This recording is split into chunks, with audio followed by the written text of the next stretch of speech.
Nakakita sa akin simula nung umpisa hanggang ngayon, lahat po sila sinasabi, laki ng improvement.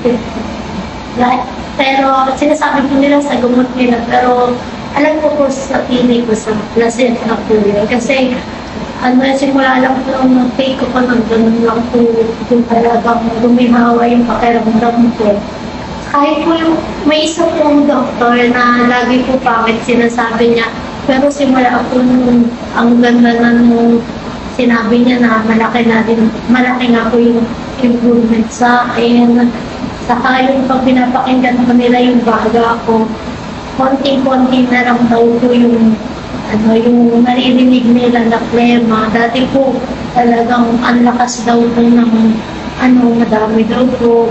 Saka yung pinakita po sa akin yung x-ray ko na yung latest ko, ang sabi po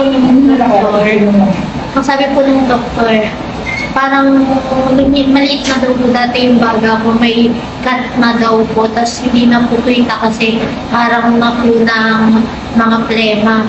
Pero yung sa latest ko, kitang-kita na po yung baga. May plema pa po, pero konting-konti na lang. Tapos, naging perfect shape na po ulit yung baga.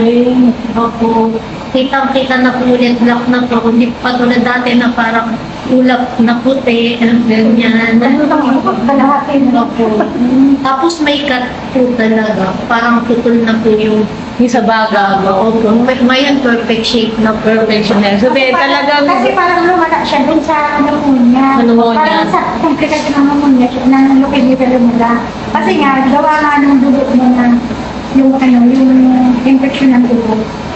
Pala yung parang nag-aano pala yung parang sama-sama. dati po talaga parang kapag nakatingin sa ulap sa puti.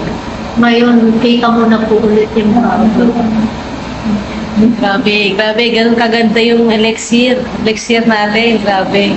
Isa sa mga client ko na nagpatunay na natulungan siya ng elixir placenta. Siya ay may sakit na pneumonia at leukemia. Pero ngayon, tignan nyo naman, magaling na siya, oh. Konti na lalabas na siya ng ospital. Pero dati pala mo. Wala pa sa isang bote yung naubos niya na elixir. Pero ang laki na improvement.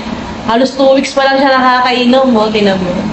Pero talagang napakaganda, napakabisa at napakagaling. Dati po hindi nakakaupo ng ganito.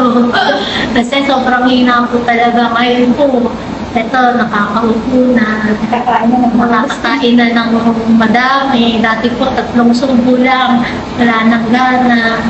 Ngayon, magana na ulit. Nakakatawa na siya, oh. Dati, talagang nakasimangon siya, kasi, Yung makausap, laging tulala, ganyan. Kasi na-depress din po. Pero ngayon, depressed talaga siya.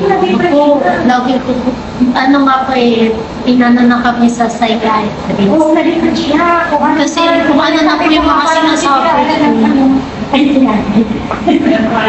Parang sinasabi ko po na magpapakamatay na lang, ganyan. Pero dahil po sa placenta, nabuhayan ulit, nagkaroon ulit ng pag-asa.